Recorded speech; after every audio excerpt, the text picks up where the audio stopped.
भारत सरकार की जानिब से सिक्योरिटी रिव्यू किया गया है और सिक्योरिटी रिव्यू में कई अहम तरीन शख्सियात जिनको काफ़ी ख़तरा लाहक रहता है, सिक्योरिटी के हिसाब से काफ़ी खदशात रहते हैं। भारत सरकार ने ही फैसला लिया था वज़ारत दाखिला की जानिब से इन अहम तरीन शख्सियात को, जिन्हें पूरे मुल्क के अंदर कहीं जाते थे तो इनके साथ NSG कमांडोज हुआ करते थे, या जिसको आप VIP सिक्योरिटी भी कहते हैं, ब्लैक कैट कमांडोज कई लोगों को दिए गए थे। इसको हटाने का फैसला किया गया है भारत सरकार की जानिब से।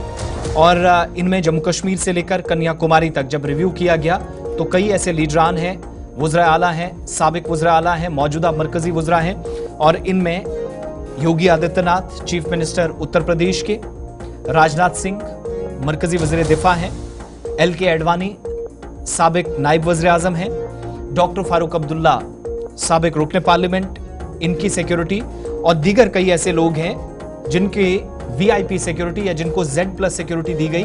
रिव्यू के बाद ताज़ा जो जायजा लिया गया भारत सरकार की जानिब से, उस जायजे के बाद इस सिक्योरिटी को खत्म किया जाएगा, लेकिन जिम्मेदारी इस बार भारत सरकार की जानिब से CRPF पर डाली जा रही है। सेंट्रल रिजर्व पुलिस फोर्सेस पर एक बड़ा दबाव या बड़ी जिम्मेदारी आइंदा दिनों में पड़ेंगी। और इस सिलसिले में जब आप देखेंगे कि नेशनल सिक्योरिटी गार्ड, जिनको आप ब्लैक कमांडोज के तौर पर ब्लैक यूनिफॉर्म में देखते थे, आमतौर पर दायरे में वसी मकामात पर या जहां पर काफ़ी ज़्यादा भीड़ भाड़ होती थी तो वहां पर इन लोगों को घेरा हुआ दिखाई देते थे, वो NSG कमांडोज आपको अब नज़र नहीं आएंगे। लेकिन इस फैसले का इतलाक अगले महीने से नवंबर से होगा। 1 नवंबर के बाद एक एक करके, अब जो जायजा तो मुकम्मल कर लिया गया है, लेकिन अहम तरीन शख्सियात और मौजूदा हुकूमत में चंद्रबाबू नायडू, जिनका एक कलीदी किरदार है, चीफ मिनिस्टर आंध्र प्रदेश के, उनका नाम भी है। इसके अलावा डेमोक्रेटिक प्रोग्रेसिव आज़ाद पार्टी के सरबराह गुलाम नबी आज़ाद भी इस फहरिस्त में हैं। इतलात के मुताबिक छत्तीसगढ़ के साबिका चीफ मिनिस्टर रमन सिंह भी हैं, जम्मू कश्मीर के साबिक वज़ीर आला उमर अब्दुल्ला, जैसे पहले हमने नाम बताया। इसके अलावा आप सबको याद होगा कि साल 2019 के बाद भी रिव्यू हुआ और कई अहम तरीन शख्सियात को, जिनको NSG या SPG दी गई, स्पेशल प्रोटेक्शन ग्रुप जो होता है वो भी, जिसमें सोनिया गांधी, राहुल गांधी, प्रियंका गांधी को भी दिया गया।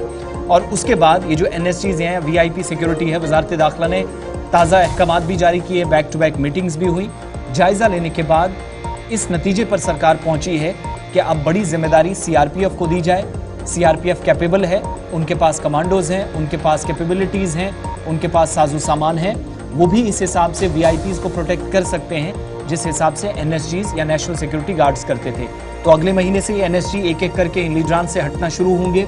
स्पेशल प्रोटेक्शन जो दारुल हुकूमत से मिली थी वो हटना खत्म होगी, लेकिन साथ साथ CRPF को जिम्मेदारियां दे दी जाएगी, जिनके ग्रुप्स आपको इन लीडरान के आसपास अब आपको सिक्योरिटी दायरे में नजर आएंगे।